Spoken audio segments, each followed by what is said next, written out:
Bonjour à tous, ici David Bocage. Comment ça va les chums? Je veux pas parler trop fort parce que j'enregistre présentement tout ça d'une chambre d'hôtel de Gatineau, ou comme ça se prononce, Gatineau. Hey, it's from Gatineau. Et donc, parce que oui, je suis en tournée avec Catherine Levac, la tournée Velours, catherinelevac.com, en tournée présentement partout au Québec. Donc, d'ailleurs, les gens de la Gaspésie et de la Côte-Nord, on s'en vient au mois de mars et je le dis parce que j'ai très, très hâte. Mon père est originaire de New Richmond, en Gaspésie, on s'en rappellera. Et donc, d'ailleurs, j'ai un long préambule que j'ai fait, je pense, c'est l'épisode, je pense, avec Éric Messier, je pense là où j'explique mon Noël avec Charles Pellerin a terrorisé les enfants sur les patinoires extérieures de la Gaspésie. Donc, bref, on va là au mois de mars. Donc, bref, si vous voulez voir le show à Catherine sur lequel j'ai écrit puis que je trouve excellent, Velours, j'assure la première partie là, dans vraiment la plupart des villes au Québec, là, à moins que je peux pas. Donc voilà, c'est pour ça que j'enregistre de la chambre d'hôtel. Et que je parle pas trop fort parce que les gens à côté sont comme... si je les entends forniquer, ils m'entendent faire des présentations. Alors, non, mais on est aujourd'hui dans le 60... c'est aujourd'hui le 70e épisode à vie de Dress Tape. 70e, et je trouve ça vraiment cool. J'aime les chiffres 11, 70, un chiffre que j'ai déjà eu plus jeune au hockey, mais surtout qui est aujourd'hui le numéro de... Vite, quelqu'un, vite! Braden Holtby, oui, il faut le savoir. Puis si vous l'avez murmuré à vous-même dans l'autobus et que les gens vous regardent croche, vous avez des Cherry Blasters qui s'en viennent par la poste. Donc, bravo à vous. Avant de parler de l'invité d'aujourd'hui, Gabriel, je voulais vous faire part d'une nouvelle avec moi puis Producer Tom, on est vraiment excités de cette nouveau feature-là auquel on pensait depuis un certain temps. Et là, on vous annonce en primeur. Si vous êtes sur Patreon, vous l'attendez même d'avance. Mais on va partir un nouveau truc. Écoute, comment l'expliquer? Je suis un peu excité. OK. Donc, une fois par mois, pour les membres Patreon, on va faire tirer un prix extrêmement nice par mois. Et là, je parle ici d'un prix d'une valeur de 100$ que vous pouvez gagner. Et ça va être vraiment toutes sortes de choses, les prix. Ça va être que ce soit des pièces de gear signées, des items de collection signés, des trucs vraiment uniques. Ça peut être des billets de game, des rabais sur des... C'est vraiment... Mais c'est toujours d'une valeur de 100$. À chaque mois, on fait tirer ça une fois par mois, et ça à l'année. Même pendant l'été, quand le podcast, la diffusion est off, mais qu'on est en train de travailler comme des défoncés pour enregistrer tous les épisodes et faire du booking, à chaque mois, pendant la saison, off-saison, on fait tirer un item extrêmement nice. Et la seule affaire pour être éligible, c'est d'être membre Patreon. Et ça, je rappelle, pour 2$ par mois. Mais c'est quand même ridicule. Ça. C'est de l'ordre du burlesque. Je pense qu'un billet de loto, ça coûte 2$. Tu as une chance sur genre 600 millions de gagner. Avec nous, je pense que tu as une chance sur 60. C'est comme... comme c'est presque sûr que tu gagnes à un moment donné, rendu là, ça n'a juste pas de sens. Et il faut juste être membre Patreon depuis 2 mois. Donc, dès que tu es membre depuis 2 mois, donc 4$, t'es éligible, et puis c'est ça. Donc je le dis, c'est lancé. Je vous dis, c'est des prix vraiment nice. C'est des prix physiques que personnellement, nous, on veut faire, depuis le début qu'on fait Dress Tape, c'est qu'on veut faire quelque chose qui est nice, que nous, on aimerait vraiment recevoir, que ce soit autant le podcast que des trucs. Donc, je dévoile aucune surprise, mais je vais vous le dire, ça vaut la peine, OK? Donc allez sur patreon.com/DreadSurTape, 2$ par mois. Non seulement vous nous encouragez, vous nous supportez pour qu'on continue de faire ce podcast merveilleux qu'on adore faire puis que j'ose croire vous aimez écouter, mais en plus, vous avez genre une chance sur 3 de gagner. J'exagère, mais à peine de gagner. Puis un prix, comme je vous dis, absolument nice. Et ça, c'est à chaque mois, là. Beau temps, mauvais temps. Bon an, mal an, comme dit Pierre Houd, qui utilise l'expression, je ne sais pas s'il l'utilise à bon escient. Il va chercher la rondelle bon an, mal an. Ouais, bonne année, mauvaise année. Je sais pas si c'est la bonne utilité, mais bref, c'est pas grave, je m'éloigne. Donc, allez sur patreon.com/DreadSurTape, 2$ par mois. Vous supportez le podcast, votre podcast. Je ne veux pas dire préféré, parce que vous en écoutez peut-être d'autres, mais je suis pas quand même assez mange-marde à ce point-là.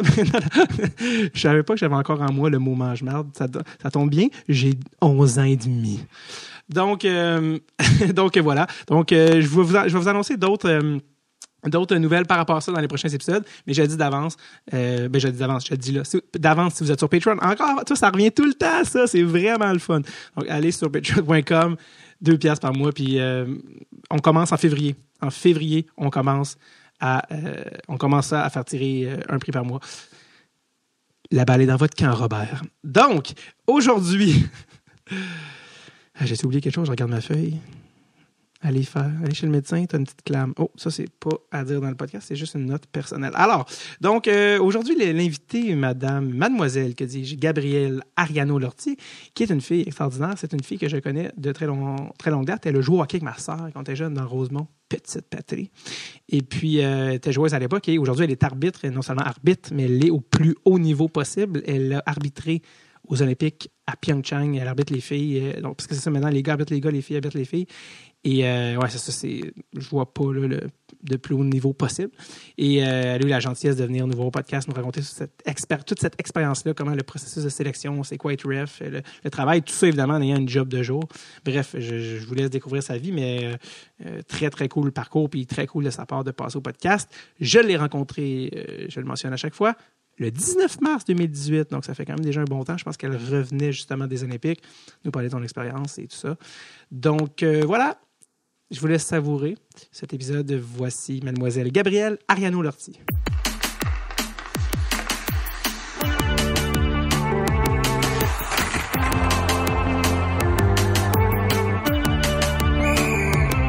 Drette sur le tape.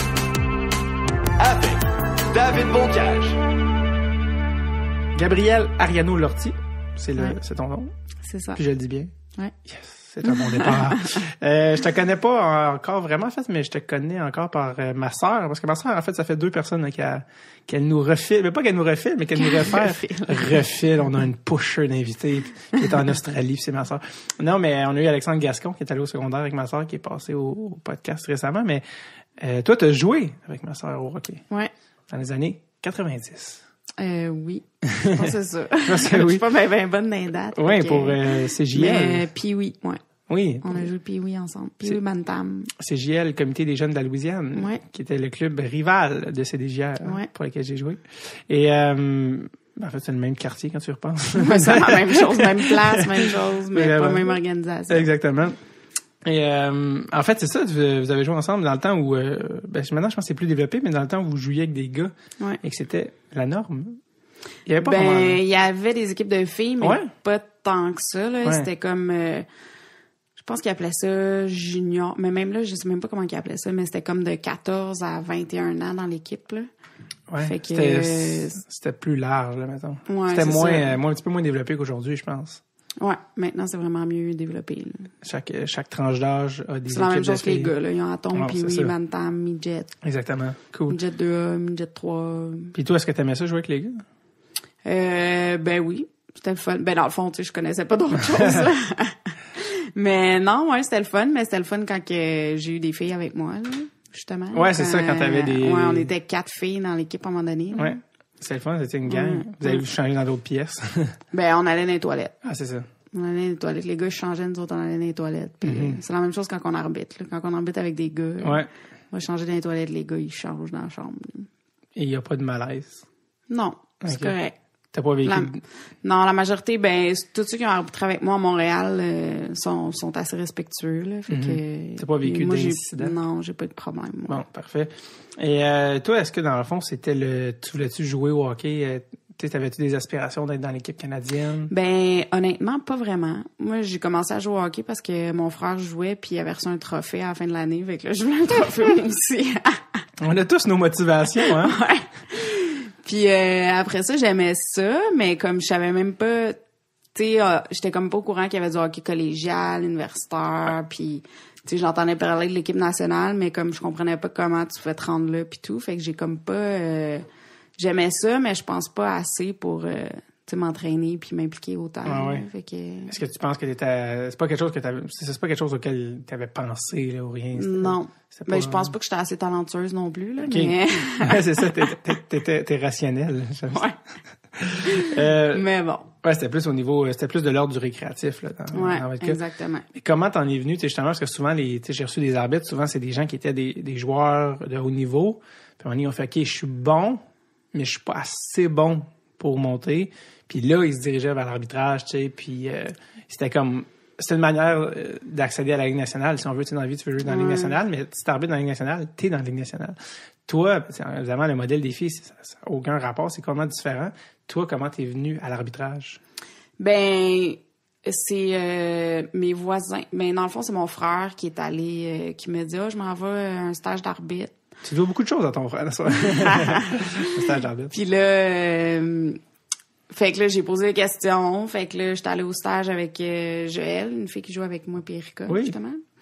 Fait qu'on est allé au stage, puis là, on posait des questions. C'était le fun parce que tu pouvais faire ton horaire. Fait que je pense que je m'en allais au cégep. Fait que, tu sais, si t'as des examens, ben, tu te mets non disponible. Tu sais, c'est pas 16 ans, là, ça veut dire. Cégep, ouais, 17. 17 à 19, ouais. C'est ça, OK. Puis, fait que c'est ça. Fait que je trouvais ça le fun. T'étais sur la glace, tu sais, j'avais pas besoin d'être caissière, mettons, chez IGA. Fait qu'au moins, je pouvais être sur la glace, patiner, faire mon horaire. Fait que là, il t'assignait des parties. Puis c'est, Sylvain Saint-Amand qui s'occupait des arbitres dans ma zone. Okay. J'étais dans la même zone que où est-ce que je jouais au hockey. Oui, c'est ça. Fait que c'est lui qui me disait que pour les filles arbitres, on pouvait faire des championnats nationaux, des championnats internationaux, puis... Lui, est-ce que c'est un gars qui est connu dans l'univers du hockey féminin, Sylvain Saint-Amand? C'est pour ça que tu l'as nommé ou non, pas nécessairement? Ben, il est connu à Montréal, là, okay. mais là, il travaille plus là. Okay. Il aide encore un peu, là, mais... Bref, c'est lui qui a semé la petite graine qui a germé des possibilités. Ben, c'est lui qui m'a formé comme au début. Fait que lui, il m'a donné des stages, il m'a comme montré comment arbitrer dans le fond, puis c'est lui qui m'a fait voir que je pouvais aller comme plus loin que où est-ce que je me suis rendue comme joueuse avec l'arbitrage. Puis après ça, il m'a fait rencontrer aussi Stéphanie Normand, qui elle est allée aux Olympiques à Turin. Fait que quand j'ai commencé à arbitrer, elle était dans le processus pour aller aux Olympiques. OK. Fait que là, c'est là que je me suis rendu compte que je suis comme, OK, je peux tout faire ça. Parce que moi, tu sais, mettons, si j'allais voir au Canada, États-Unis jouer les filles, mais les arbitres, je pensais que c'était comme des, tu sais, je sais pas, n'importe qui prenait n'importe qui pour arbitrer ça, là. Je savais pas que c'était aussi gros puis réglementé, là, dans le fond. Tout ce qu'il y avait derrière, là. Ouais. C'est ça. Tu as commencé à arbitrer à 17 ans, tu arbitres au cégep, justement, puis là, tu fais ton hockey mineur, dans le fond. Tu arbitres pendant combien d'années, là? Ben là, je pense si on calcule vite, c'est ma 16e année. OK. D'arbitre. Fait que là, au début, tu as commencé dans les ligues mineures.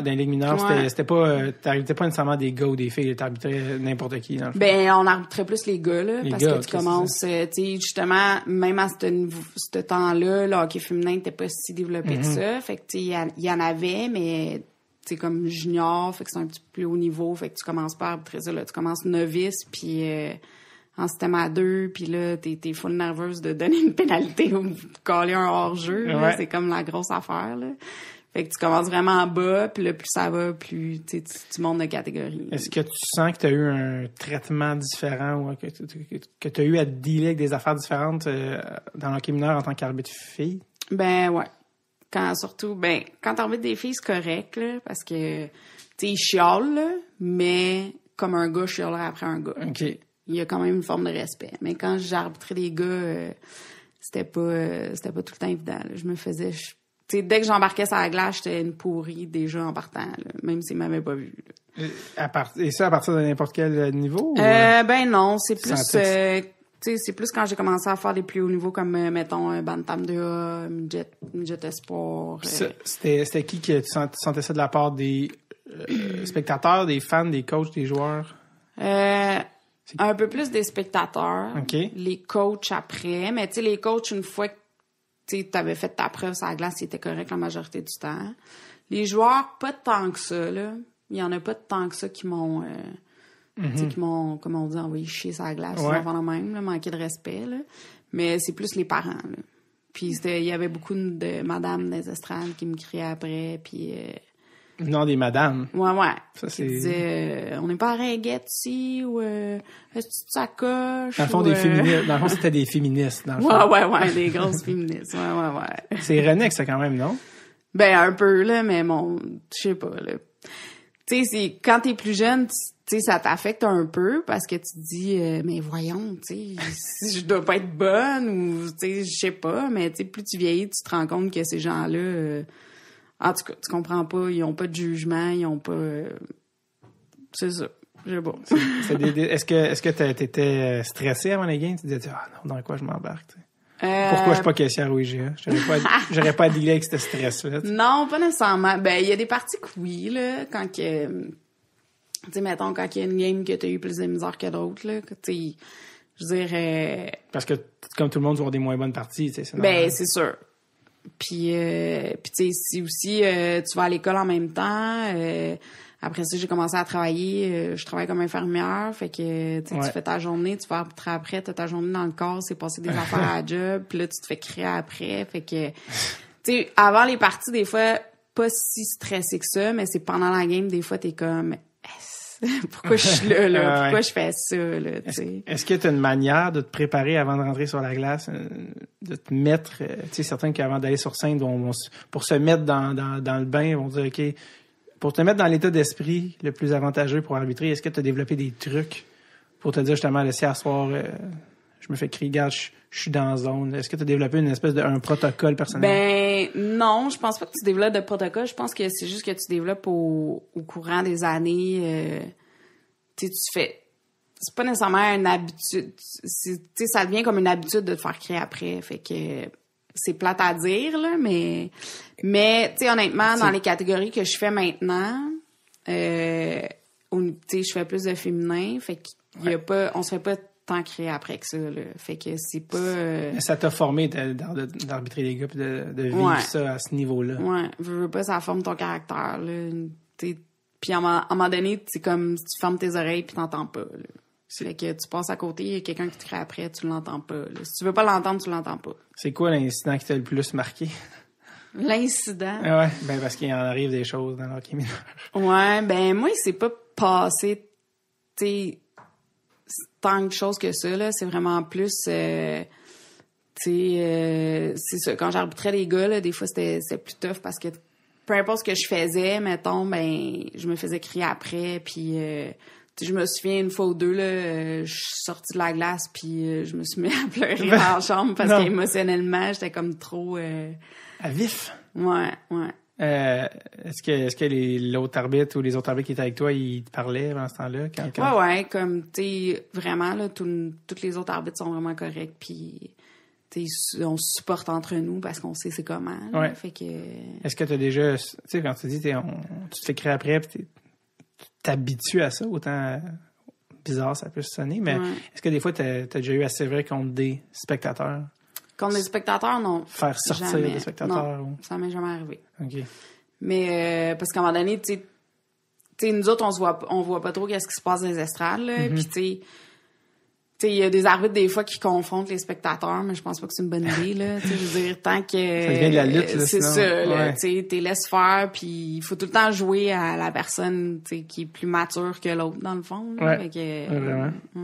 C'est quoi que tu trouvais le plus différent entre arbitrer les gars puis les filles en général, là? C'est pas juste au niveau de comment eux te parlent, mais en général, arbitrer les gars puis les filles, là, les différences? Ils jouent pas pareil. Fait que les filles, dans le fond, ils vont... Tu sais, la vitesse d'exécution est un peu moins rapide, là. Les gars, tu sais, c'est vraiment... Ils ont la rondelle, ils vont tout de suite. Les filles, ils pensent un peu plus avant de faire le jeu qu'ils veulent. Puis, juste au niveau des arrêts de jeu, là, les gars, il y a beaucoup plus d'arrêts de jeu que les filles. Les filles, tu peux passer 10 minutes sans avoir de coup de sifflet. Oh, ouais? Ouais. Ben, t'as pas de contact, t'as pas de changement sur les dégagements refusés.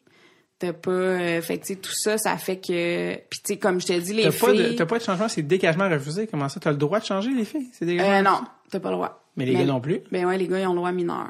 Ah, donc, mineur, ils ont le droit. OK. Ça change... je sais pas si ça change... Mais junior majeur, ils ont pas le droit, là. Les nationales, ils ont pas le droit. Mais dans le hockey mineur, ils ont le droit. Fait que, tu sais, juste ça, ils sont fatigués, ils changent. Ils tombent la puck, puis ils vont changer. Les filles, t'as pas le droit. Les filles, c'est plus pro, plus vite. Étrangement, tu sais, c'est tout de suite la vraie règle. Ouais. Fait que, bref, fait que ça, c'est... Je pense qu'on comprend plus vite les choses. Ouais, c'est ça. Non, c'est pas vrai. Mais est-ce qu'il y a d'autres, parce que je voulais pas interrompre l'énumération, mais les autres facteurs là, qui fait que c'est différent. Donc, la vitesse d'exécution, les arrêts de jeu. Ouais. Ben, c'est ça, parce que, tu sais, comme je t'ai dit, les filles vont, tu sais, un gars va prendre, il y a plus d'arrêts de jeu parce que, tu sais, mettons, le gars va prendre la puck, il va lancer tout de suite, ou il va faire juste une passe, il va lancer tout de suite. Les filles, des fois, ils vont faire comme, tu sais, ils vont attendre un peu plus le jeu parfait avant de lancer. Fait que, il y a comme moins de lancers sur le filet, fait que t'as moins d'arrêt de jeu à ce moment-là. Là. La psychologie est différente. Ouais. Mais ça a vraiment évolué, le hockey féminin. Là. C'est vraiment plus rapide que c'était. C'est vraiment... J'ai regardé la partie à la finale de la médaille d'or olympique. Puis j'ai l'impression qu'il n'y a eu aucun temps mort.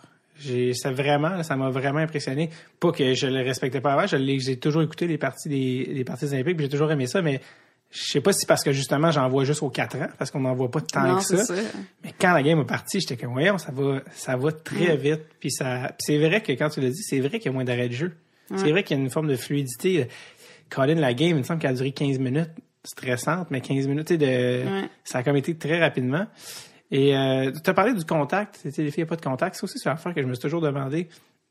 C'est quoi la ligne? Parce que, ça brasse quand même, les filles. Ça a l'air de rien, mais... Ben, ils n'ont pas le droit de mise en échec. Pas le droit de mise en échec. Fait que t'auras pas des coups open ice, comme on dit, là, au centre de la glace, parce que là, c'est une punition automatique. Mais sur le long de la bande, ça brasse, là. Ouais. Ben, là, c'est l'arbitre qui va décider c'est quoi la ligne, dans le fond, mais... tu peux... Après les arrêts de jeu, ça pousse. Ouais. Mais ça dépend, c'est ça. Ça dépend des parties, ça dépend de c'est quoi la rivalité entre les deux équipes. Fait que toi, en tant qu'arbitre, tu l'as dit toi-même, tu as encore un plus gros rôle d'interprétation quand vient le temps du contact entre les filles. Ben, ils n'ont pas le droit de mise en échec. Fait que dès qu'il y a une projection, dès qu'il y a un mouvement d'épaule, baisse l'épaule, sort les fesses, pousse avec leurs bras, ça, ils n'ont pas le droit, sur le bord des bandes. Mais, ils ont le droit de faire une approche au porteur, ils ont le droit d'avoir un genre de contact physique, si on peut. Fait que, oui, on les laisse se pousser sur la bande un peu, mais il faut pas qu'il y ait de projection. Fait qu'ils peuvent, comme, continuer à patiner. La ligne est mince parce que ça vient aussi à savoir qui est le meilleur comédien. Si tu fais avoir... Ah ben là, on est là pour ça. Là. Ben oui, si ton approche au porteur a l'air toute banale, mais que dans le fond, au passage, tu ramasses l'adversaire. C'est la ligne. Comment toi, tu fais comme arbitre, justement, avec la responsabilité pour décider, tu sais? Ben, c'est l'expérience, là. Plus t'en fais, plus tu vois, comment...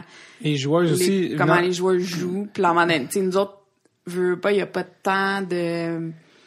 Il y a pas tant d'équipes universitaires ou collégiales ou de la Ligue canadienne. Fait que, on finit qu'on revoit les mêmes joueuses. Vous les connaissez bien. Ouais. Fait qu'on finit par les connaître. Fait qu'on sait s'il y en a une qui plonge plus que l'autre. On sait si... c'est les tendances. Ouais. Pour la même raison que les arbitres dans la Ligue nationale, après la première saison de Gallagher, ils connaissent. Fait qu'ils ont dit, toi, on le sait. Faut pas se laisser influencer par ça non plus. Mais ça reste que tu connais les tendances. Donc ça influence aussi la personne impliquée influence aussi le jugement de l'arbitre. Ben oui, mais mais avec notre expérience, on finit par savoir c'est quoi les bonnes pénalités, quand les appeler. La combinaison de tous les facteurs. Ouais. Plus tu vas voir de parties aussi, tu le vois. On a des petites vidéos des fois qu'on peut voir aussi. Fait que... Est-ce que quand tu regardes une partie aussi, tu juges l'arbitrage? Un petit peu. Non, mais je supervise aussi, fait que je m'assois dans les estrades puis je supervise les autres arbitres pour les aider justement à progresser. Là. Ça, tu parles au niveau des jeunes? Ben, je fais un petit peu de jeunes, mais je fais aussi on a une ligue, un programme provincial féminin d'arbitrage. Fait que moi, j'arbitre là, mais je supervise aussi les filles avec qui j'arbitre là, comme ceux qui commencent un peu. Fait que je m'assois dans les estrades, puis je prends le temps d'analyser leur travail, dans le fond, puis après ça, je vais aller voir dans la chambre, puis je leur dis qu'est-ce qu'ils ont fait de correct ou pas correct, qu'est-ce qu'ils peuvent améliorer, puis... C'est quoi pour toi un bon arbitre? Une bonne arbitre? Ben... C'est dur à dire parce que moi, je pense que chaque arbitre est différent. Fait que, tu sais, on peut ne pas avoir le même style d'arbitrage, mais d'être deux bons arbitres. Mais moi, je pense qu'un arbitre qui, tu sais, dans le fond, qu'on remarque pas, en gros, là, c'est un bon arbitre. Parce que, tu sais, il va pas faire son show sur la glace, il va pas en faire trop pour qu'on le remarque ou, tu sais, pour, si on peut dire un power trip. Ouais. Là. Fait que il va juste arbitrer la game, donner les pénalités qu'il a données ou ne pas donner les pénalités qu'il a données, puis être capable de parler avec les joueurs aussi. Ça, c'est un gros atout parce que tu peux éviter bien des affaires ou tu peux mettre des joueurs de ton bord ou des trucs comme ça. Puis, fait que c'est ça.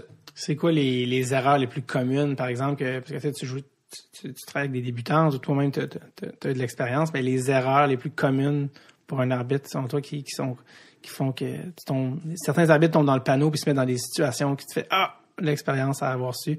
Mais les erreurs les plus communes faites par un arbitre. Eh boy. Dans la prise de décision.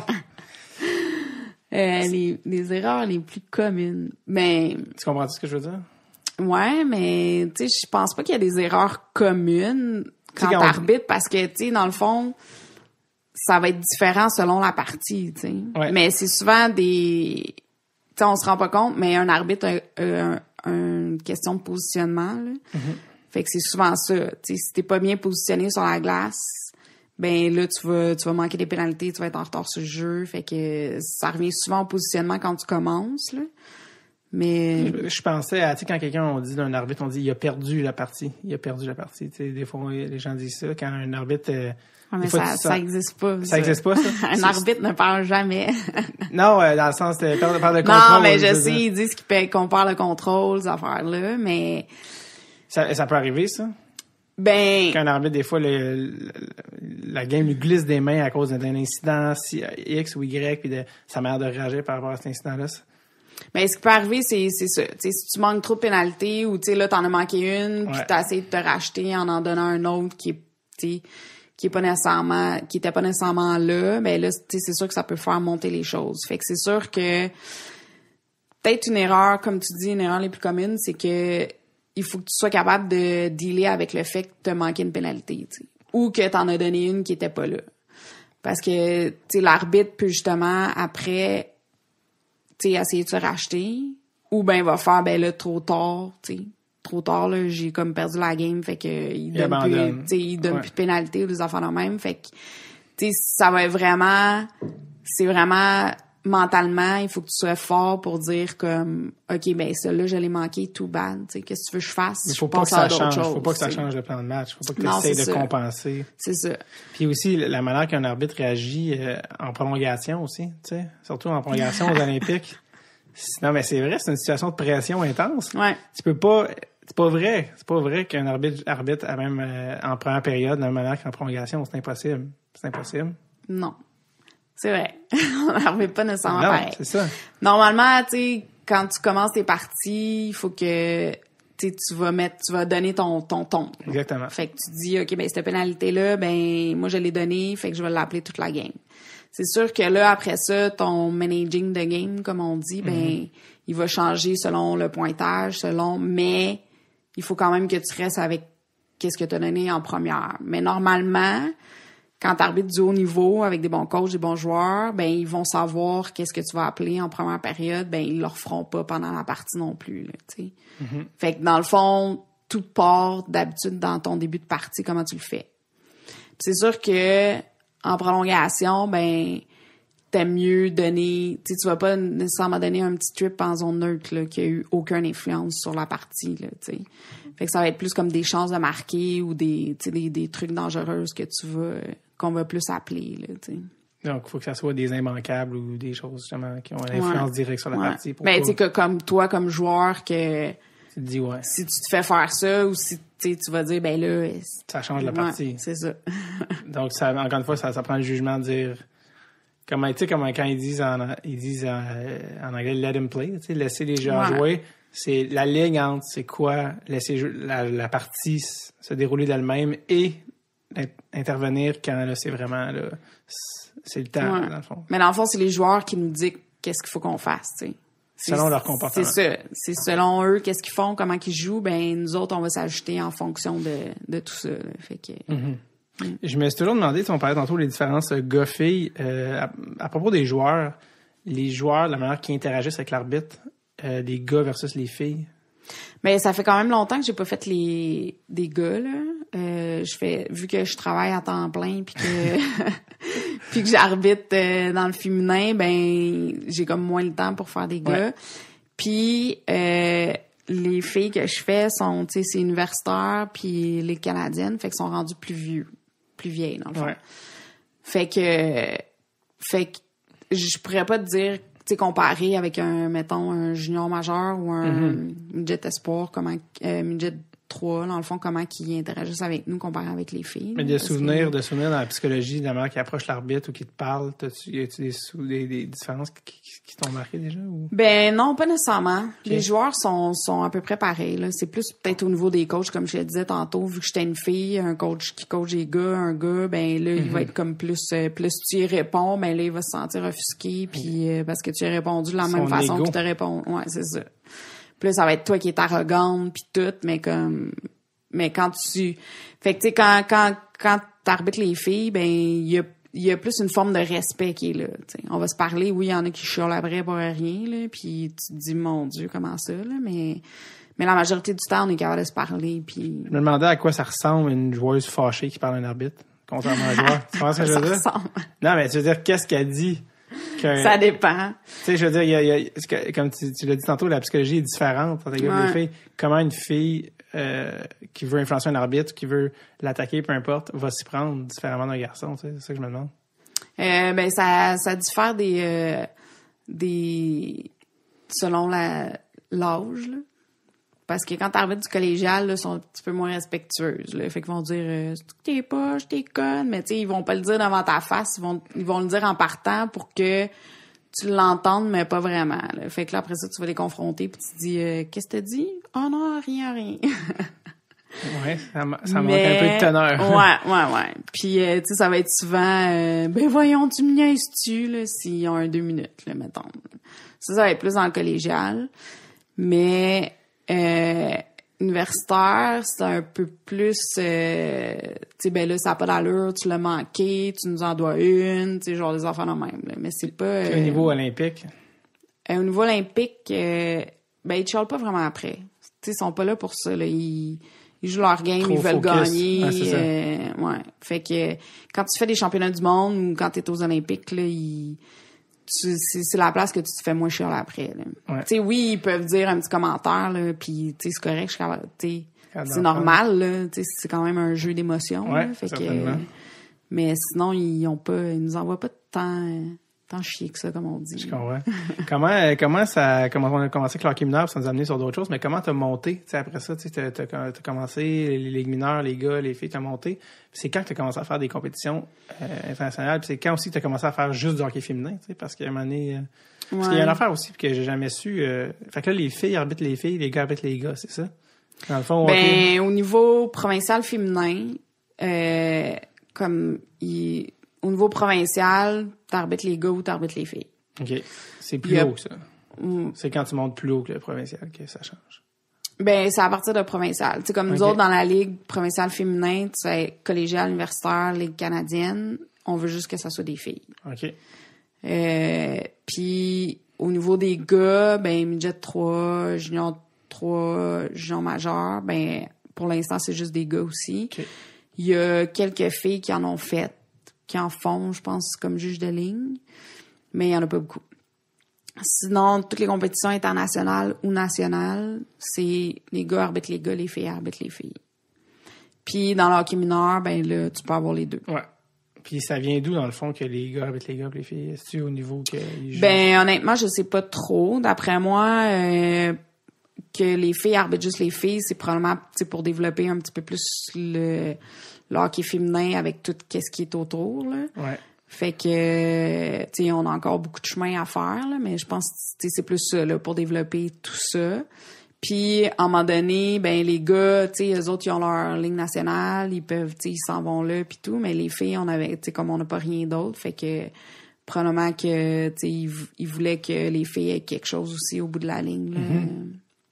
C'est quoi la prochaine étape? Tu dis, il y a beaucoup de chemin à faire. C'est quoi la prochaine étape, selon toi, pour le hockey féminin? Ben, c'est de développer, tu sais, justement que ben les Canadiens de Montréal, dans cette ligue-là, ils font quand même beaucoup de chemin. Mais il y en a encore plus à faire, là. Tu sais, mettons, il y a une autre ligue aux États-Unis. Ouais. Mais ils sont comme pas ensemble, sont séparés. Mais c'est ça, justement. Cette semaine, ça a fait les manchettes. C'était dans les nouvelles. Hilary Knight, la joueuse américaine, signée avec les Canadiennes de Montréal. Ouais. Puis elle mentionnait que, parce que justement, vu qu'il y a 2 ligues féminines, une canadienne, une aux États-Unis, que ça n'a pas de sens, qu'il devrait avoir une ligue pour toutes les filles. Pourquoi ça ne l'est pas déjà? Je sais pas. Je sais pas si c'est parce qu'ils se parlent pas, tu sais, c'est 2 pays différents. Probablement qu'il y en a un qui veut, tu sais, avoir le monopole que l'autre, mais c'est un petit peu dommage parce que si c'est ça, ben dans le fond, c'est un petit peu dommage parce qu'il faudrait que tout le monde travaille pour le sport, là, tu sais. C'est quoi les noms des 2 ligues? Ben il y a la Ligue canadienne de hockey féminin. OK. Puis il y a la NWHL, je pense, National Women's Hockey League, OK. aux États-Unis. Puis là, ça serait ces 2-là qu'il faudrait, où les meilleures joueuses jouent. C'est dans ces 2 ligues-là, fait qu'il faudrait comme... Ben, il faudrait que quelqu'un, les 2 ligues s'assoient ensemble puis qu'ils essaient de trouver un Faire quelque terrain chose. d'entente Ouais, ou c'est quelque ça. chose, là. C'est comme Fait dans le que, temps où il y avait la WHA, là, qui est l'Association de hockey mondiale, qui faisait une rivalité avec la Ligue nationale, Ouais. mais finalement, la Ligue nationale a fini par l'absorber. Mais il y en a-tu une des 2 qui est vraiment plus forte que l'autre, puis ou tu sais, je dirais que financièrement ou peu importe, qui domine, puis que l'autre, il y en a une qui bat de l'aile? Ben, financièrement, je sais pas, mais je sais que l'année passée, il y avait la Ligue aux États-Unis avait réussi à payer leurs joueuses, là. OK. Mais à un moment donné, des petits montants, là? ben c'est quand même des pas pires montants, OK. sauf que là, je pense qu'il y a eu des trucs qui sont sortis dans les journaux comme quoi qui avaient pas été payés au bout de la ligne. Fait que là, je sais pas qu'est-ce qui s'est passé avec ça. Puis dans la Ligue canadienne, les joueuses ils n'étaient pas payées, mais cette année, il y a la Chine qui est arrivée. Puis ouais, fait qu'il y a 2 équipes en Chine maintenant. De filles. Ouais, qui font partie de la Ligue canadienne de hockey. Puis parce que les Jeux olympiques, dans 4 ans, sont en Chine. Oui. Fait que quand les Chinois veulent quelque chose, ils mettent l'argent. Ouais, ils ont la démographie, fait qu'ils Ouais. s'occupent d'avoir le reste. Mais oui, fait que là, les Chinois, faut qu'ils viennent ici, dans le fond. Ouais, ils ont fait des voyages, là. Les équipes sont venues une couple de fois au Canada. Puis chaque équipe du Canada, ben il y a une équipe à Boston aussi, sont allés une fois en Chine cette année. OK. Fait que puis ça, les joueuses, il y a des joueuses américaines ou canadiennes qui sont allées jouer en Chine pour aider à développer dans le fond les joueuses chinoises. Puis ceux-là sont payés. Fait que les équipes en Chine sont payées. Fait que d'après moi, grâce à ça, ils ont réussi à donner des petits montants d'argent à chaque équipe pour que les joueurs soient un peu payés, mais Ouais. c'est pas des gros montants, là. OK. Fait que les autres, tu sais, pour qu'ils restent dans la ligue, là, ces filles-là sont comme moi, là, ils travaillent, Ben oui, ils travaillent toute le la jour. journée, puis ils jouent la fin de semaine, puis ils essaient de s'entraîner, puis tout pendant ce temps-là. Fait que... Parfait. Ben oui, absolument. On va parce que j'imagine qu'on va revenir au sujet des ligues de filles, mais je voulais savoir, parce qu'on parlait de l'arbitrage, puis justement, t'arrives, là, tu reviens des Olympiques de Pyeongchang. Puis c'est vraiment le même, faut le dire. Non, mais et puis je voulais savoir, justement, on parlait de tes débuts d'arbitrage, comment en fait tu t'es rendu à arbitrer à Pyeongchang, tu sais, parce que c'est quand même, tu l'as dit, ça fait 16 ans que t'arbitres. Ouais. C'est quand même pas arrivé du jour au lendemain, là, tu sais. Non. Tu sais, c'est ça, t'es allé aux Olympiques, là, tu sais, t'es une Olympienne, là, c'est quand même d'une certaine manière, c'est quand même assez cool. Puis tu l'as su quand même assez récemment que t'allais aller aux Olympiques. On l'a su le 28 novembre. C'est ça, c'est l'automne. Avant, ouais. Comment t'étais sélectionné pour aller aux Olympiques? Dans le fond, j'ai fait des championnats du monde avant. Fait que à ce moment-là, t'es supervisé. Ben, c'est ça. Tu commences dans ta région à arbitrer. Ouais. Là, après ça, ils t'envoient aux championnats provinciaux. Là. Ouais. Puis là, après ça, on a des championnats canadiens. Fait qu'ils soumettent ton nom. Hockey Québec soumet ton nom à Hockey Canada pour t'aller faire des championnats canadiens. Fait que j'ai fait des championnats canadiens. Puis après ça, Hockey Canada, ils mettent ta licence internationale ou pas. Là. Fait que moi, ils m'ont donné ma licence internationale. Fait que je suis allée faire les championnats du monde. Mais mon premier championnat du monde, il est en Islande. Fait que le hockey était pas super bon. Là. Il y avait l'Afrique du Sud qui jouait. Il y avait l'Islande. Il y avait... Je me souviens même plus Les des Canadiens équipes. étaient-tu là? Non. Ça, c'était les championnats du monde. Ouais, mais il y a plusieurs championnats du monde. T'as le championnat du monde Pool A qu'ils appellent. Là. Ouais. C'est Top Division avec Canada, États-Unis, Suède, Finlande, Russie. Puis après ça, t'as des championnats du monde en bas. Puis ça, ils commencent, quand ils t'envoient au début, ils t'envoient au moins bon, évidemment, pour te roder. Ben, ça dépend comment ils te cotent, ça dépend des places disponibles. Il y a un comité, dans le fond, qui se réunit à Hockey International. Puis, ils décident de combien il y a de places par pays dans chaque championnat. Là, nous autres, on est cotés au Canada. Fait qu'eux autres, ils décident selon nos cotes ou selon leurs cotes à eux où est-ce qu'ils nous envoient. OK. Vous êtes notés, vous avez une Ouais. cote. Ouais. Et votre cote, elle change avec les années? Probablement. On la Tu le connaît sais pas? pas. Tu sais pas si t'es une C- ou une Mais A+. on est, non, c'est ça, on le sait pas. Mais on est, tu sais, à chaque fois qu'on arbitre dans le fond, tu sais, quand je m'en vais dans un championnat du monde, il y a des superviseurs. Ces superviseurs-là, ils s'assoient dans les estrades. Puis là, ils nous évaluent, ils nous supervisent selon comment qu'on gère notre partie, notre patin, notre positionnement, nos pénalités, même notre travail hors glace, dans le fond, tu sais, comment qu'on est avec les autres filles. Parce que t'arrives là, puis tu connais pas personne, t'arbitres avec du monde de partout dans le monde, là. Fait qu'il y a des filles moins bonnes, il y a des filles meilleures, il y a des filles, tu sais, puis on arbitre toutes différemment. Comment tu trouves ça quand t'arbitres avec quelqu'un, parce que vous êtes une équipe, là, quand t'arbitres avec quelqu'un que tu ne trouves pas bonne? Non, mais tu sais, c'est vrai, tu as déjà joué avec un joueur qui est pas bon, tu dis c'est fatigant, il est pas bon, il comprend pas le jeu, blablabla. Mais quand t'arbitres avec quelqu'un qui fait des décisions avec lesquelles t'es pas d'accord, mais t'es quand même dans la même équipe que lui, tu sais, puis vous êtes dans l'équipe d'arbitre, comment tu réagis par rapport à ça? Ben, sur la glace, tu réagis pas. Parce qu'il faut pas que tu le le montres. dire, ouais, c'est ça. Sinon, ben, il faut vraiment qu'on se parle dans la chambre avant la partie, puis entre les périodes de justement, tu sais, qu'est-ce qu'on va donner comme pénalité à peu près. Ben, tu peux pas le décider d'avance, là, mais comme tu peux dire... Quelle est la philosophie? Ouais, la ligne directrice. Ouais. Puis après ça, ben, une fois qu'on est dans la chambre, ben, on parle de nos pénalités qu'on a données puis tout, puis c'est vraiment, il faut que tu te parles, là. Mais, tu sais, c'est pas évident quand t'arrives puis t'as jamais arbitré avec quelqu'un non plus, là, justement, là, mais... Est-ce que t'as déjà eu des engueulades ou des tensions avec d'autres arbitres? Non, Tu te dis, là, jamais. franchement, là, t'es en train de... Non, la majorité, tu sais, du temps, t'es capable de... Tu sais, c'est pas parce qu'elle a donné une pénalité que t'as pas aimé que tu sais, on la trouve pas bonne, là, tu sais. Non, c'est ça. Fait que... Ça doit faire la part des choses. C'est ça, là. Et donc, t'es allé, pour commencer, au championnat du monde qu'on pourrait qualifier de B. Puis là, après ça... Je pense que c'est même plus bas que ça. Mais... Bon. Puis après ça, pour monter, là, parce qu'on parle de la route pour aller jusqu'aux Olympiques. Ouais. Fait qu'après ça, t'as monté... Ben là, il t'évalue, puis là, tu montes de championnat, ou tu restes là, ou tu descends. Fait que moi, j'ai monté de championnat. Fait que j'ai fait... puis les 3 dernières années, dans le fond, j'ai fait les championnats du monde, le top division, là, qu'on dit. Fait que j'ai fait la médaille de bronze dans les 3 championnats avant les Olympiques. Après ça, on a eu des camps de sélection. Question, dans les championnats, contrairement... Parce qu'aux Olympiques, je sais que tu n'as pas le droit d'arbitrer les pays. Les championnats du monde non plus. C'est ça. Ils T'as veulent pas le droit d'arbitrer les pays qui impliquent ta propre nationalité. C'est-à-dire, tu peux pas coacher, tu peux pas arbitrer le Canada parce que ça pourrait être, tu prends un conflit d'intérêt, bon, tout ça. C'est ça qu'ils Donc, disent. qui disent, bon, garde.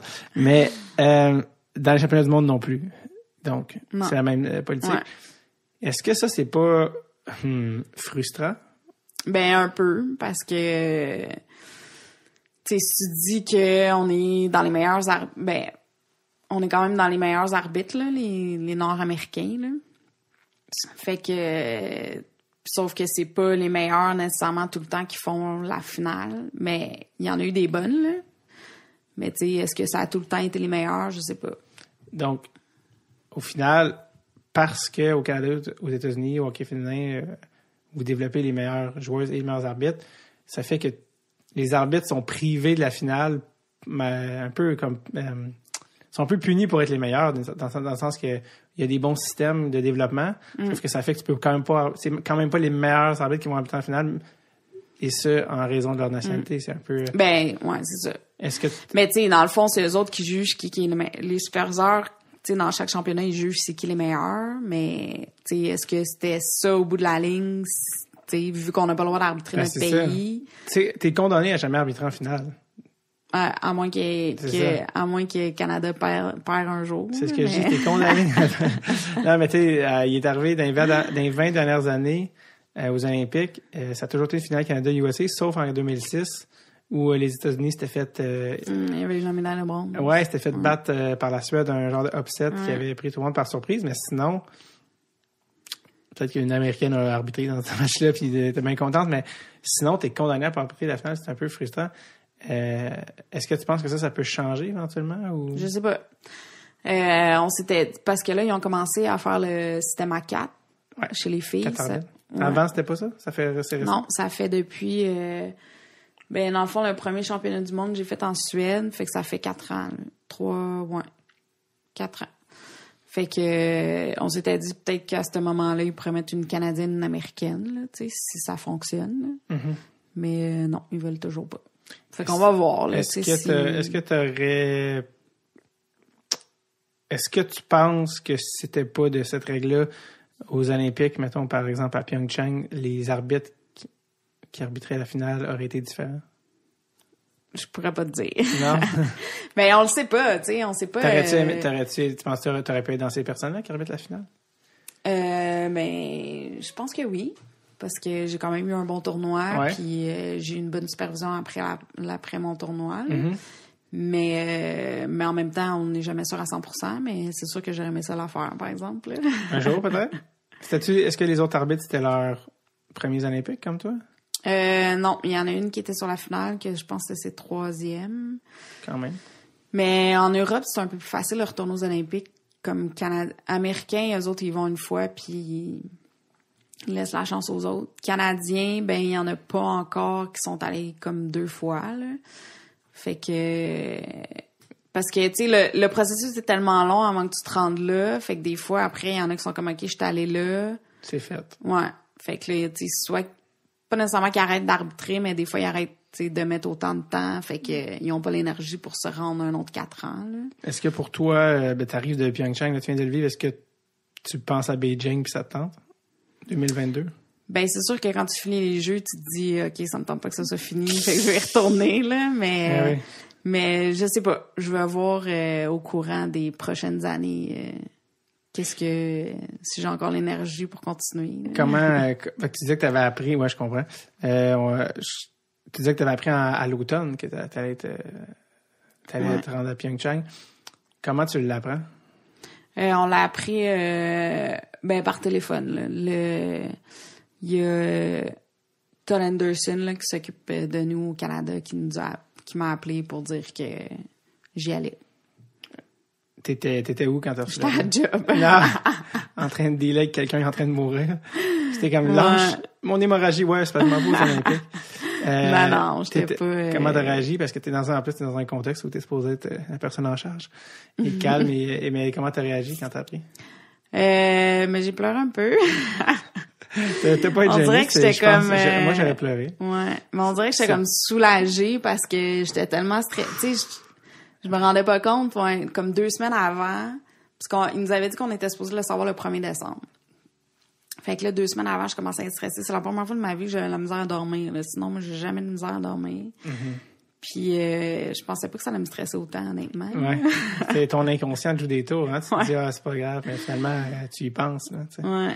Puis, puis j'étais vraiment contente. Puis, toutes mes amies puis mes collègues de travail à la job m'ont sauté dessus. Ils ont aussi été super contents pour moi. Wow. Ouais. Puis, j'en ai oublié, qu'est-ce que j'allais dire, mais ça, donc t'as appris à... t'as dû vraiment une belle journée, cette journée-là. Mais je l'ai su vers la fin de ma journée, fait que... je fais un overtime, je pense. Non, j'avais hâte de m'en aller. Ouais, c'est ça, appeler tes parents. Je les ai à mes parents. Hélico.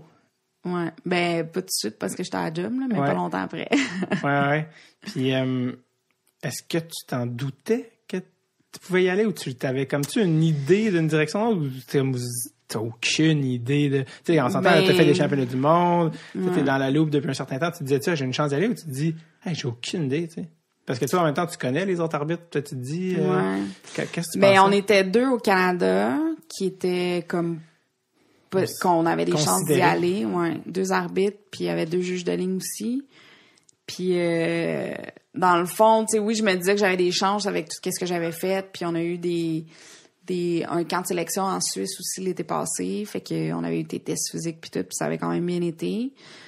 Mais en même temps, tu te dis, ils peuvent bien choisir l'autre ou, tu sais, ça dépend aussi, il y a combien de places, combien qu'ils veulent en envoyer du Canada. Tu sais, on sait absolument rien, là. Ouais. Fait que tu te dis, OK, oui, j'ai peut-être mes chances, mais en même temps, tu te dis, OK, j'ai peut-être 0 chance non plus. Fait que...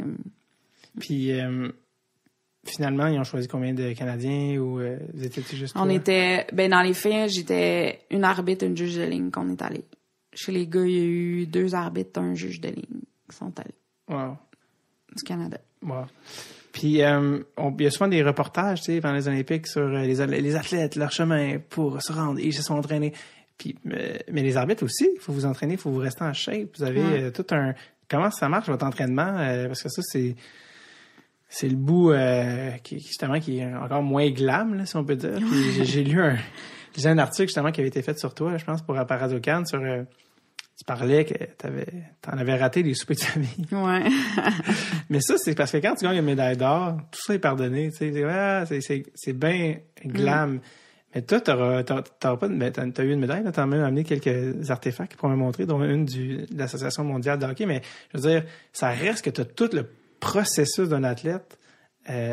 C'était quoi? Comment ça fonctionne? Mais aux Olympiques, on est les seuls juges, dans le fond, qu'il faut qu'ils s'entraînent, là, parce qu'en patinage artistique, ils sont assis, puis ils font rien, là, tu sais, fait que... Comment ça marche, les entraînements? C'est quoi le rythme? Tu sais, contrairement à un athlète, nous autres, on est encadrés, mais pas tant que ça, parce qu'ils mettent pas beaucoup d'argent dans l'arbitrage, là, encore moins chez les filles. Fait que c'est comme moi-même, avec ma paye, qu'il faut que... T'abonnes à un gym? Ouais. Puis je me prends un entraîneur, je me fais pour qu'il me fasse des programmes, j'essaie de booker ça dans mon horaire. Tu t'entraînes combien de fois semaine?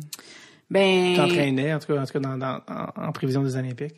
Je m'entraîne quasiment chaque jour, là. Pas nécessairement, tu sais, au gym, là, mais tu sais, si je vais pas au gym, ben je vais courir le matin ou je fais des exercices avant d'aller travailler, puis je fais des chiffres de 12 heures. Fait que j'y vais avant parce que après mon chiffre, ça me tente pas, là.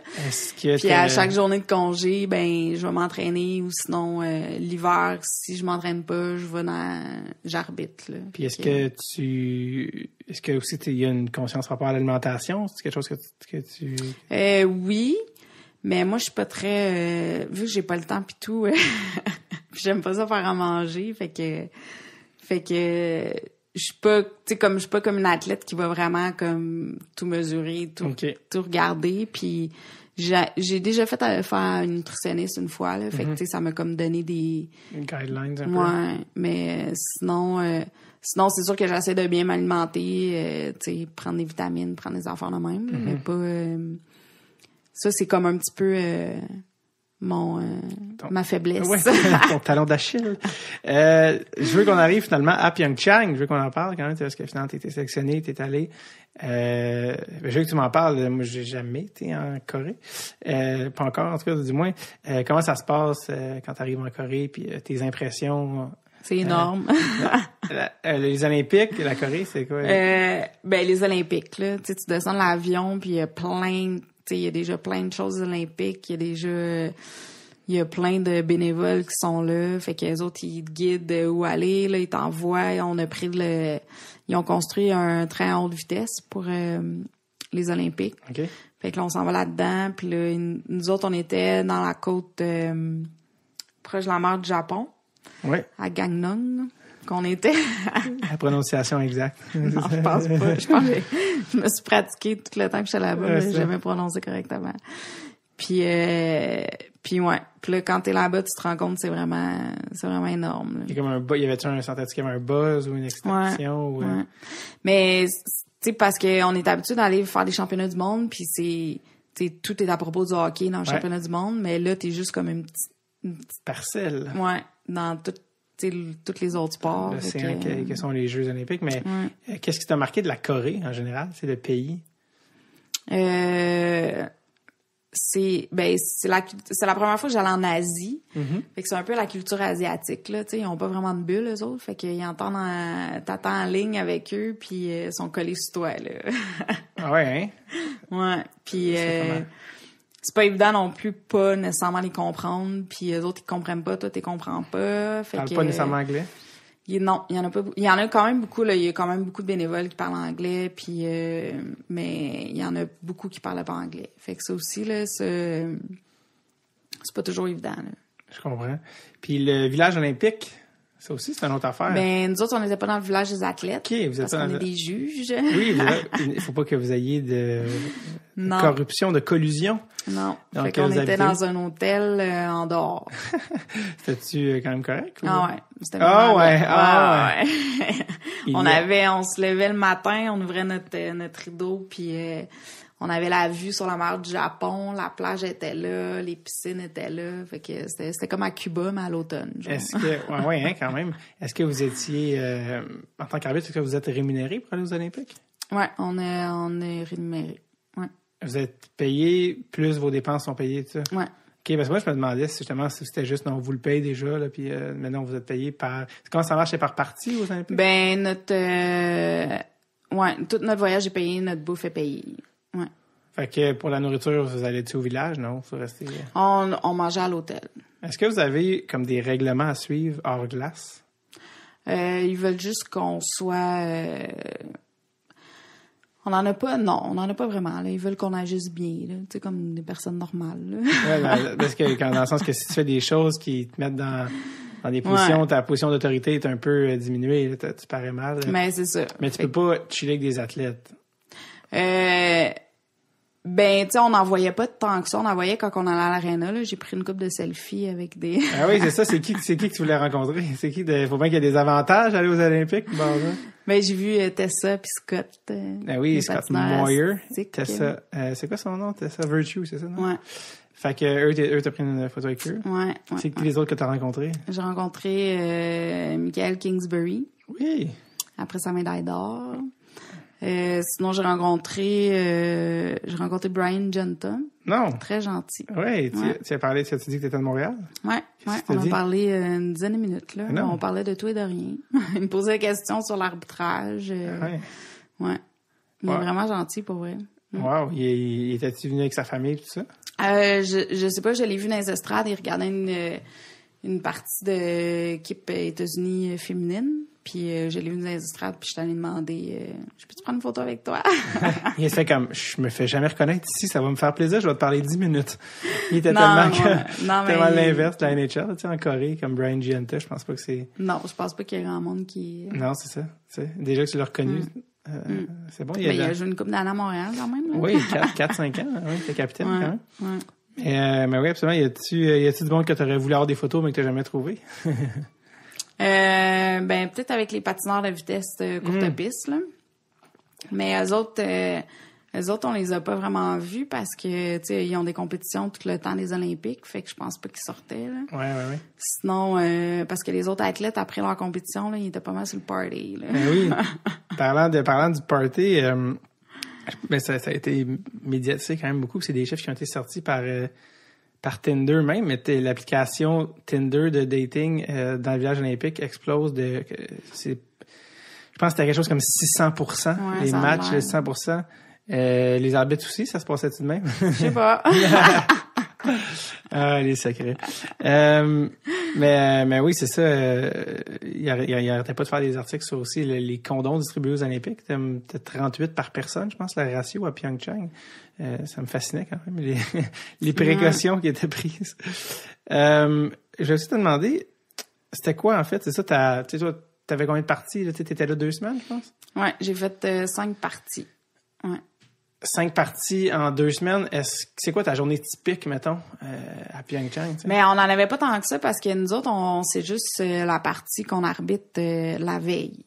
Fait que Ah, ok, c'est genre, dernière vers minute, 9h là. ou 11h, on savait si on arbitrait ou pas le lendemain. Oh, OK, faut que tu sois vraiment toujours prêt. Là. Ouais.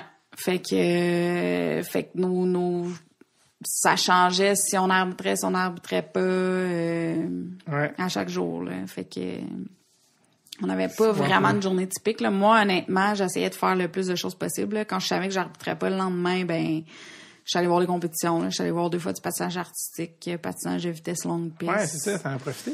Ouais, je suis allée voir du snowboard cross, je suis allée voir du ski de fond aussi. Fait que je voulais comme pas... T'es allé voir Alex Harvey?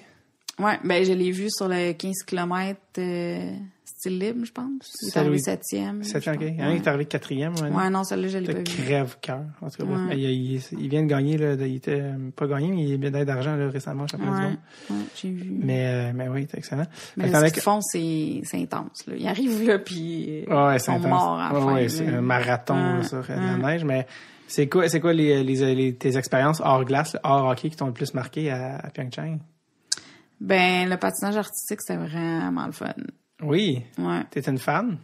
Ben, maintenant, oui. OK, tu l'étais pas tant que ça avant? Ben, je l'écoutais à la TV, là, pendant les Olympiques, là. C'était beau, là, mais en personne, là, c'est vraiment beau, là. Est-ce que tu as vu les Canadiens? Ouais, j'ai vu les programmes les programmes de couple. Fait que j'ai vu la danse, Wow. puis l'autre, là. Tu les as vus artistique, là. être couronnés? Ouais, je les ai Wow. vus. Ouais, Très cool. ouais. C'est-tu ça ou en tout cas autre, c'est quel le meilleur souvenir que tu ramènes de Pyeongchang?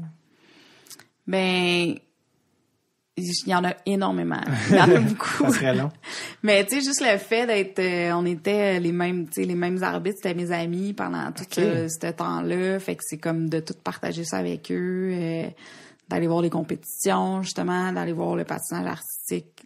Ma première partie, c'était, j'ai fait la partie de la Corée. C'est la Corée unifiée. Contre les États-Unis? Non, c'était la Corée contre la Suisse. OK. Puis on est arrivé à l'aréna, tu sais, c'était comme notre première partie aux Olympiques. Puis on est arrivé à l'aréna, on était dans un petit autobus, là, puis sur le bord de la route, il y avait des milliers de personnes avec des drapeaux. Puis il y avait des policiers, puis là, ils criaient, je pense qu'ils criaient quelque chose comme « Nous serons un » ou quelque chose comme ça, là. La Puis, Corée, ça?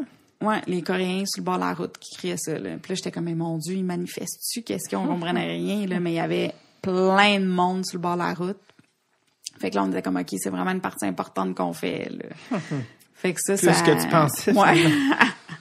Puis après ça, après la partie, ils m'ont dit qu'il y avait plein de monde dans les estrades qui était vrai. Il y avait comme, il y avait le président de CIO qui était là, président de Hockey International qui était là, président de la Corée du Sud qui était là, il y avait la sœur du président de la Corée du Nord qui était là. Fait que là, j'étais comme, OK, là, c'est vraiment une grosse game qu'on a faite. Finalement, je vais me réchauffer. Puis tu sais, c'était ma première game aux Olympiques aussi, fait que... Certain stress. Ben, au début, oui, là, je te dirais, les 10 premières minutes, on était un peu stressés, là, mais après ça, c'était comme une partie normale. C'était le fun. Ouais, c'était vraiment le fun. Tu as aussi arbitré une partie USA-Corée? Non, c'était... C'était pas USA-Corée? Non, c'était USA-Russie. La fois où la rondelle a disparu? Ouais. C'était la Russie. C'était USA-Russie? Parce que la Corée jouait pas contre les États-Unis, vu qu'ils étaient pas dans la même division. Ouais. Un moment donné, puis l'extrait, même vidéo, est trouvable en ligne. Là. Ouais. T'arbitres la game. Ça. C'est ça, t'arbitres une game USA-Russie. À un moment donné, la rondelle disparaît. Qu'est-ce qui s'est passé? Je sais pas. Tout le monde cherche la rondelle, ils sont à côté de toi. Ouais, mais la rondelle, elle m'a comme frappé, mais pas beaucoup. Fait que là, j'ai regardé en arrière. Je pensais que ça l'avait pogné la bande en arrière. Puis là, finalement, je me déplace avec la rondelle. La joueuse américaine, elle se déplace avec moi. Elle checkait dans mes patins. Là, elle lève sa tête. Elle dit oh, « It's in your pocket, it's in your pocket. » J'étais comme « Ben là, non, là, ça se peut pas. » Là, je check. Ben ouais, toi. La rondelle est rentrée dans ta poche. Ouais, mais ça n'arrive jamais, là. Ben, jamais, non, j'ai jamais vu ça de ma vie. Non, moi non plus. Puis là, ils ont sifflé. T'as comme un gros sourire. T'es comme « Eh ben... » Ouais. Ils ont repris le jeu. Ouais, c'est quand même assez rare là, que ça arrive, là, quand la rondelle n'est pâtée. T'as-tu regardé la partie Canada-USA, la finale? Ouais, je tenais les estrades. Il faut un autre avantage quand même. T'avais des bancs réservés, j'imagine? On pouvait, avec nos accréditations, aller voir toutes les parties de hockey, là, gars comme filles.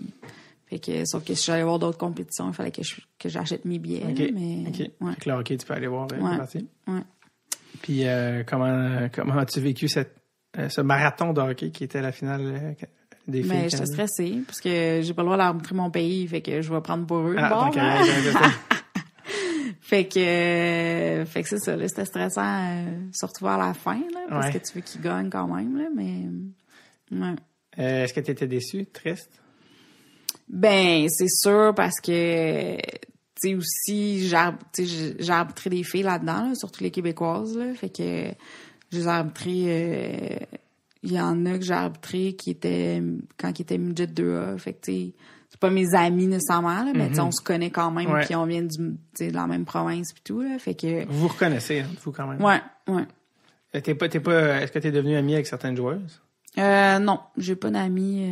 Joueuses, hein? Non. Ça serait problématique, peut-être. Ben, il y en a, tu sais, comme il y en a qui ont joué à l'Université de Montréal, mettons, qui arbitrent maintenant, fait qu'ils ont des amis, là, mais non, mais tu sais, on se côtoie, puis je veux dire, on est capable de se parler, puis on se respecte, là, c'est pas... Je vais pas prendre une bière avec eux, là, mais on est capable, on est content de se voir, puis on est capable de se parler, puis... Est-ce que les arbitres, vous avez une opinion sur... Ça a beaucoup fait jaser... Je sais pas si c'est parce qu'ils ont perdu cette fois-là, là, puis ça a été plus dramatique, mais comme quoi certains diraient disent que ça serait le fun qu'au lieu d'avoir des tirs de barrage pour déterminer un gagnant aux Olympiques, qu'ils continuent de jouer, tu sais, comme en série, pour pas déterminer un gagnant pour des trucs si importants avec une gimmick, en guillemets. Qu'est-ce que les arbitres pensent de ça? Qu'est-ce que tu penses de ça? Ben, tu sais, nous autres, c'est parce que nous autres, on est fatigués à la fin, fait qu'on veut que ça arrête. Non, c'est pas vrai. Non, mais... Ça devient dur. Il y a une fatigue aussi pour les arbitres, c'est sûr. Tu sais, en série, là, les games de 6 périodes à un moment donné, c'est sûr, ton jugement... Ben, c'est parce que mentalement, tu sais, plus t'es fatigué mentalement, t'es moins là. C'est long, là, t'es concentré longtemps. Là. Les arbitres, ils font pas des shifts, eux, ils restent à la glace tout le long. Là. Ouais. Fait qu'il faut que tu suives le jeu. Là, Qu'est-ce que les arbitres pensent des tirs de barrage? Ben... Moi, j'ai une opinion partagée là-dessus. Je pense qu'on a comme toute une opinion partagée là-dessus parce que, tu sais, je veux dire, si tu mets tout le temps des 20 minutes, tu sais, c'est sûr que là, la game est excitante, mais à un moment donné, d'après moi, tu sais, les joueurs vont être un peu plus fatigués puis ça va devenir de moins en moins excitant, là. Ouais. Fait que, tu sais, est-ce que tu peux prendre peut-être faire un petit peu plus de période de prolongation avant de te rendre au tir de barrage, là? Ça pourrait être une option, là. Ouais. Tant qu'à juste en faire une, puis après ça, des tirs de barrage tout de suite, là. Parce qu'à un moment donné, il faut que ça finisse en quelque part, là, aussi, là. Fait que moi, j'ai une opinion partagée là-dessus, là. Parce que le hockey, tu trouves que le hockey, après un certain temps, sont trop fatigués, ça devient trop difficile, là. Ben, c'est ça, je me dis qu'après 3 périodes, à un moment donné, tu dois être, fait que, tu sais, je veux dire, le jeu, il va être moins beau, en quelque sorte, aussi, là. Ouais. Mais tu sais, je sais pas. Honnêtement, je sais pas qu'est-ce qui serait mieux, là. C'est sûr que quand t'es là pis tu checkes la game, tu veux que ça continue, là, mais parce que c'est sûr qu'un tir de barrage, c'est pas tout le temps la meilleure façon de gagner, là, mais bon, tu sais. Tu l'as mentionné précédemment, mais on est passé dessus un peu rapidement, mais je veux quand même en parler parce que c'est super intéressant, mais dans la vraie vie, t'es infirmière. Ouais. Tu l'as dit, des chiffres de 12 heures. Ouais. C'est parce que quand t'es rentré au cégep, t'es rentré en même temps que t'as commencé l'arbitrage, t'as-tu commencé une technique infirmière, c'est ça? C'était à ce moment-là que ça s'est décidé? Non, moi, j'ai fait mon sciences santé. OK. Parce que j'avais pas trop quoi faire. Ouais. Puis après ça, j'ai fait mon bac comme infirmière. OK. Fait que t'as fait, OK, cool. Puis, comment, est-ce qu'eux sont conciliants avec ton horaire, tu sais? Quand t'apprends en novembre que tu t'en vas aux Olympiques, en février, c'est correct? Y a-t-il une manière? Comment tu juges comment tu vis avec les deux, tu sais? Parce que c'est quand même. Je prends mes vacances. Fait que ça fait plusieurs années que j'ai pas eu de vacances. Ah, c'est ça, dans le fond. Mais j'en ai, là, parce que c'est pas vacances? la même chose. On a 4 semaines. Fait que, mais tu sais, on a des journées fériées vu que je suis à temps plein. Fait que, tu sais, j'ai toujours réussi à m'accommoder, là. Je planifiais mes vacances en conséquence de qu'est-ce que je pouvais peut-être avoir comme championnat ou pas.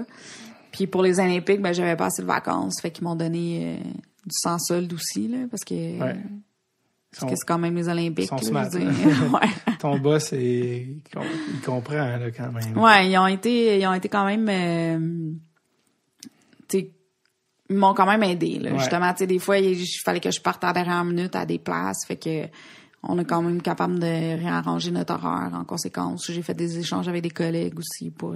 Toi, tu travailles à quelle portion de l'hôpital? Je travaille aux soins intensifs à l'Institut de cardiologie. C'est le fun, ça relaxe. Ouais. Des journées de 12 heures. Ouais. Puis après, tu vas arbitrer. Après, j'arbitre pas parce que je finis à 8 heures, là. Fait qu'il y a pas vraiment de partie qui commence après. C'est les autres journées. Mais, ouais, je fais ça pour avoir un petit peu plus de journées de congé. Fait que, je comprends. Ça me permettait de... T'as fait un choix de faire des plus longues journées. Mais je préfère, parce qu'on peut faire des 12 heures ou des 8 heures. Mais, si je fais des 8 heures, ben, j'ai moins de journées de congé. Fait que des fois, c'était plus difficile pour moi de partir ou, fait que, à ce moment-là, je pouvais coller des journées, puis, tu sais, mettons, je prenais une semaine de vacances, mais en collant mes journées, ça me faisait comme un peu plus de journées. Fait que... C'est quoi la différence entre le stress de l'arbitrage? Dans le fond, toi, le stress de l'arbitrage versus le stress de la job, dans le fond, toi, pour toi, l'arbitrage, ce stress-là, il doit être risible. Tu sais, je veux dire, quelqu'un, à chaque jour, tu dirais que la vie et la mort. Ben, là, chaque jour. Un bâton élevé, à un moment donné. Mais non, mais c'est différent, là. T'as pas... tu sais, comme infirmière, t'es pas sur le stress non plus à chaque jour, là. Ça arrive quand même souvent, là. Ouais. Mais tu sais, d'après moi, le fait d'arbitrer, ça m'a aidé à gérer mon stress partout ailleurs dans la vie. Ah ouais. Fait que ça m'a sûrement aidé à gérer mon stress comme infirmière aussi. Mais tu sais, c'est pas la même chose parce que quand t'arbitres, il y a beaucoup de monde qui te regarde, là. Quand je m'occupe de mon patient, il y a personne qui me regarde, tu sais, je m'en occupe puis je suis pas là en train de me faire juger par les spectateurs au complet, par les équipes au complet puis tout, fait que c'est pas la même chose. Ouais. C'est pas le même genre de stress. C'est sûr. T'es à quel hôpital? À l'Institut de cardiologie. En soins intensifs. Ouais. Cool.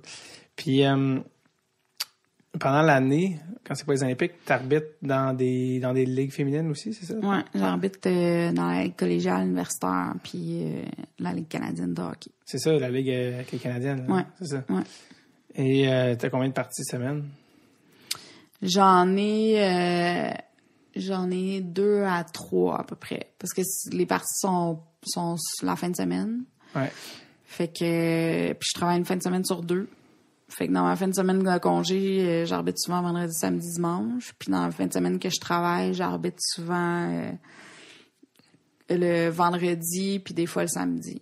Fait que c'est vrai, c'est fou comme l'arbitrage dans le féminin, c'est real parce que ça veut dire que tu peux pas le faire pour l'argent. Il y a pas de. Non, on fait pas ça pour l'argent. Il y a jamais de comment, mais tu sais, en même temps, c'est que de la passion. Tu peux pas sinon construire. Puis avec l'horaire que tu as, 2 heures par jour plus l'arbitrage, je veux dire. Je sais pas si t'es en couple, mais si oui, tu sais que c'est tough voir l'autre personne à des horaires. Ben, c'est tough de voir pas mal de monde, je te dis. Ouais, c'est ça. Ben, j'allais dire ça, mais t'as fait, ça en général, comme ça, t'as fait. Ouais. Ben, même mes amis, tout le monde, je suis pas. Tu sais, c'est ça. Tu fais des concessions, là. Tu manques plein de choses, tu manques. C'est anniversaire. Ouais. Est-ce que c'est quelque chose que tu te dis, ouais, moi, ça a une date limite, là? Ou au contraire, tu dis, non, moi, c'est le choix que j'ai fait, puis je veux continuer le plus longtemps possible? Ben, je sais pas trop, là. Comme je te disais tantôt, tu sais, pour l'instant, j'aime encore ça. Puis, tu sais, comme on en parlait justement avec les arbitres là-bas, quand on était aux Olympiques, on se disait, OK, mais on arrête-tu après? On n'arrête pas? Mais, tu sais, en même temps, on est comme, OK, mais si on arrête, il va falloir se trouver quelque chose parce qu'on est habitué justement que notre horaire soit booké tout le temps, là, à tout le temps faire quelque chose, à tout le temps travailler pour quelque chose, avoir un but. C'est stimulant, là, c'est positif. Là. Ouais. Tu sais, c'est fun de se reposer, mais c'est le fun aussi, tu sais, avoir quelque chose dans une direction dans laquelle travailler, tu sais, genre ça, vous aimez ça, là, tu sais, aussi, c'est qui est cool. Ouais. Puis, tu sais, c'est un peu ça, là, comme on a notre petite dépression post-olympique. Ouais. Fait que tu te dis, OK, mais j'ai atteint mon but. Qu'est-ce que je fais après? Fait que c'est ça, là. Je pense que c'est juste, faut juste penser à tout ça. T'es un peu comme un athlète en réflexion, OK, est-ce que je me rembarque dans un cycle de 4 ans? Ouais. C'est à peu près ça. Mais tu sais, mettons, si tu te rembarques dans un cycle de 4 ans ou pas, tu sais, tu continues-tu encore autant, tu t'investis-tu encore autant. Surtout les femmes arbitres, tu sais, je veux dire, l'aspect aussi de la maternité, de avoir des enfants, tu sais, toutes ces affaires-là, c'est des facteurs qui rentrent en ligne de compte, ça, pour les filles. Tu sais. Ouais, ben c'est comme les joueuses aussi, dans le fond. C'est ça. Faut que tu times pour avoir des enfants de telle date. Selon ce que tu veux ou pas. À telle date, tu veux retourner en forme, telle date, c'est quand même intense, là, tu sais. Est-ce que, je vais te laisser, avant de te laisser filer, je vais te demander où est-ce que tu vois le hockey féminin dans 10 ans? C'est dur à dire de donner du temps, là. Comme je disais tantôt, ça dépend si tout le monde est capable de travailler ensemble pour que le hockey féminin, au lieu d'avoir 2 ligues, justement, d'en mettre une. Mais d'après moi, je pense que ça va être beaucoup plus développé qu'est-ce que c'est là, parce que ça a fait vraiment beaucoup de chemin en 10 ans, justement, déjà. Mais où est-ce que ça va être, ça dépend. C'est une question d'argent, dans le fond. Ça dépend s'il y a du monde qui sont prêts à mettre de l'argent là-dedans. si, tu sais, il faut qu'il y ait des spectateurs aussi. Fait que ça, tu sais, Ouais. on a encore la misère. Il y a eu le championnat universitaire canadien en fin de semaine. Ouais. Puis il y avait même la finale d'association. Ben, la demi-finale, dans le fond, les Canadiennes jouaient en fin de semaine, mais tu sais, il y avait aucun match à la TV de présenté, là. Fait que, tu sais, Ouais. c'est comme, il y a encore pas mal de chemin à faire. Puis Ouais. au niveau des arbitres aussi, parce que, tu sais, oui, ils veulent le hockey féminin, tu sais, mais il y a encore beaucoup d'équipes qui sont coachées juste par des gars. Ouais. Il y a les filles tu sais, il y a les joueuses aussi qui sont là, mais il y a les arbitres aussi, tu sais. C'est comme on est quand même beaucoup de filles qui arbitrent, puis on est quand même des bonnes arbitres, fait que ça aussi, il faut que ça soit un petit peu plus développé aussi. Est-ce que tu penses que c'est possible un jour de voir une fille arbitrer dans la Ligue nationale? Je sais pas. Les gars sont quand même pas mal plus vite que nous, tu sais. OK. Même si même si tu t'entraînes le plus que tu peux, même si génétiquement t'es un monstre. Physionomiquement, pardon, physionomie. C'est pas la même raison qu'ils divisent les catégories aux Olympiques entre les gars et les filles. Il y a des limites à atteindre. Ça, ouais. Ben, je pense que oui, là. Je veux pas, là. Mm-hmm. S'il y a une jeune fille qui écoute puis qui dit hey, moi j'aimerais ça arbitrer, par où elle commence? Où est-ce que. Ben, elle va dans sa région. Ouais. Puis probablement qu'elle peut faire des recherches sur Internet, là, mais elle peut demander aux associations, là, ou si elle voit des arbitres, si elle joue au hockey puis elle voit des arbitres, elle peut juste aller leur demander, puis eux autres, ils vont leur diriger à qui parler puis tout pour commencer son stage d'arbitre. Très cool. Mm. Merci Marianne. Gabriel. Pourquoi Ariane? C'est mon nom de famille. Ben tout oui, le monde c'est se ça. mélange. C'est mon inconscient qui travaille. Merci Gabriel Ariane Olerti. J'espère te revoir aux Jeux Olympiques dans 4 ans. Et si je suis un peu moins chanceux que ça, à l'urgence, à l'Institut, mais j'espère plus te revoir aux Olympiques quand même. Merci beaucoup. Bye. Mais merci à toi.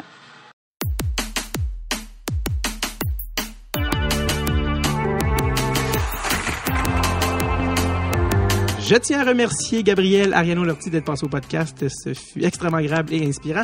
D'ailleurs, quel timing, l'épisode, je trouve ça vraiment cool parce que justement avec le match des étoiles qui était récemment, avec la joueuse américaine Kendall Coyne qui a patiné à l'épreuve de vitesse puis qui a été excellent. Elle a torché carrément. Elle était même plus rapide que Clayton Keller.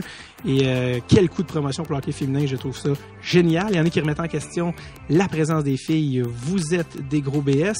Parce que en plus, je sais pas s'il y en a qui ont vu passer sur les médias sociaux, mais dès le lendemain, il y a une jeune fille qui doit avoir 4-5 ans qui a vu ça à la télé, qui a dit à son père, « Papa, moi, c'est ça que je veux faire. » Évidemment, les larmes lui sont venues aux yeux. C'est tout normal. Et puis, il est allé lui acheter des patins.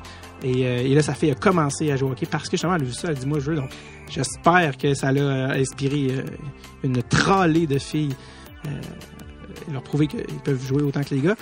Et donc, voilà, et même être meilleur, comme on a pu le voir. Et donc, avec Gabriel qui est arbitre, donc que vous soyez arbitre, joueuse, gardez, peu importe ce que vous voulez faire, les filles, vous êtes capables.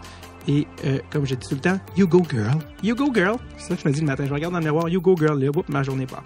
Alors voilà, donc je vous rappelle sinon ce que j'ai parlé en introduction. Allez sur notre page Patreon, patreon.com. À chaque mois, à partir de février 2019, on fait tirer un prix absolument nice d'une valeur de 100$ par mois, que ce soit du gear signé, des items de collection. Je vous jure que ça va être des pièces de collection absolument nice. S'il vous plaît, allez faire un tour, c'est bien, s'il vous plaît. C'est pour vous, gars, 2$ par mois, me dérange pas, gros, quoi, tu veux te battre, quoi, donc, allez faire un tour, patreon.com/DreadSuitTape. Je vous en parle dans pas longtemps. Passez une excellente semaine. Appelez votre mère. OK, bye.